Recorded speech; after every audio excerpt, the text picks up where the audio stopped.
விஜயண்ணா அதை வச்சு தான் என்னை மிரட்டிட்டும் இருக்காங்க.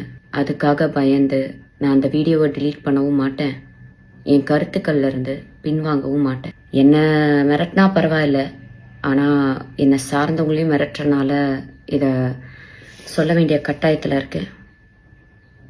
விஜயண்ணா, உங்களுக்கு என்ன பழி வாங்கணும்னா நான் என் வீட்டில் இருப்பேன், இல்லைன்னா என் ஆஃபீஸில் இருப்பேன். என்ன வேணாலும் பண்ணுங்க, ஆனால் அவங்கள விட்டுருங்க. ஓ, நீங்கள் பனையூரை விட்டு வெளியே வர மாட்டீங்கல்ல? நடிகரும் தமிழக வெற்றி கழக தலைவருமான விஜய் வேலூர் மாவட்டம் அஸ்ரம்சேரியில தன்னுடைய கட்சி நிர்வாகிகளையும் தொண்டர்களையும் சந்திச்சாரு. அப்போ ஜல்லிக்கட்டு கால தொடர்பா குட்டி ஸ்டோரியும் சொன்னாரு. அதை வச்சு பிக் பாஸ் ஜூலி கடுமையா விஜய விமர்சனம் செஞ்சாங்க. அதை பார்த்த கொந்தளித்த தளபதி ஃபேன்ஸோ ஜூலியை அடித்து துவைக்க ஆரம்பிச்சாங்க.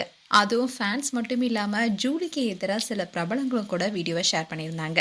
இந்நிலையில் தான் ஜூலி இன்னைக்கு ஒரு வீடியோவை ஷேர் பண்ணியிருக்காங்க. அதில் என்ன பலரும் மிரட்டுறதாகவும் என்ன மட்டும் இல்லாமல் என்ன சார்ந்தவங்களும் மிரட்டுறதாகவும் சொல்லியிருக்காங்க. அது மட்டும் இல்லாமல் என்ன பழி வாங்கணும்னா என் வீட்டுக்கு வாங்க, இல்லைன்னா என்னுடைய ஆஃபீஸ்க்கு வாங்க, என்ன வேணாலும் பண்ணுங்க, ஆனால் அவங்கள விட்டுருங்கன்னு ரொம்பவே கோபத்தோட ஒரு வீடியோ ஷேர் பண்ணியிருக்காங்க. இந்த வீடியோ இப்போ சோஷியல் மீடியாவில் வைரல் ஆயிட்டு வருது. விஜயண்ணா, உங்கள் வேலூர் பரப்புரை பார்த்து அதில் எதுவும் இல்லைன்ற ஆதங்கத்தில் ஒரு வீடியோ ஒன்று போட்டேன்.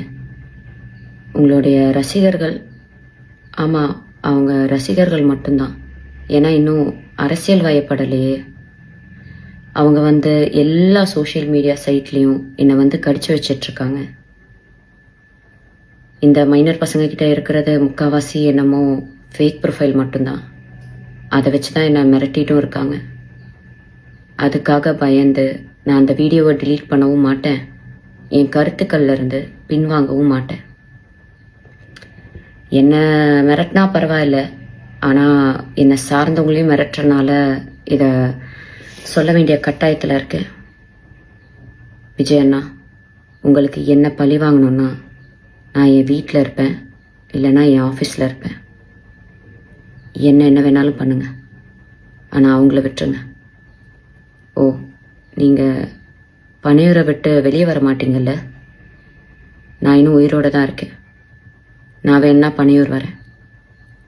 என்னை திட்டின மாதிரி தான், மக்களை திட்டின மாதிரிலாம் யாரையும் உள்ளே இழுத்து போட மாட்டேன். ஒரு பெண்ணுக்கு சோஷியல் மீடியாவில் முக்கியமாக எவ்வளோ மரியாதையும் எவ்வளோ மதிப்பும் எவ்வளோ பாதுகாப்பும் உங்கள் ரசிகர்கள் மத்தியில் இருக்குன்றத அந்த வீடியோ கீழே இருக்க கமெண்ட் செக்ஷனை டைம் இருந்தால் படிச்சு பாருங்க.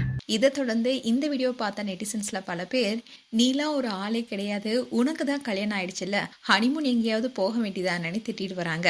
அதோட ஆறி போன விஷயத்த மீண்டும் தூண்டி விட்டு விஜய் மூலமா நம்ம பிரபலமாகறதுக்கு இப்படியும் ஒரு ஐடியாவான பல நெட்டிசன்ஸும் கேள்வி எழுப்பிட்டு வராங்க. மேலும் இது போன்ற வீடியோஸை பார்க்க நியூஸ் தமிழ் கிளிட்ஸ் சேனலை சப்ஸ்கிரைப் பண்ணுங்க, மறக்காம நோட்டிஃபிகேஷன் பட்டனை கிளிக் பண்ணுங்க.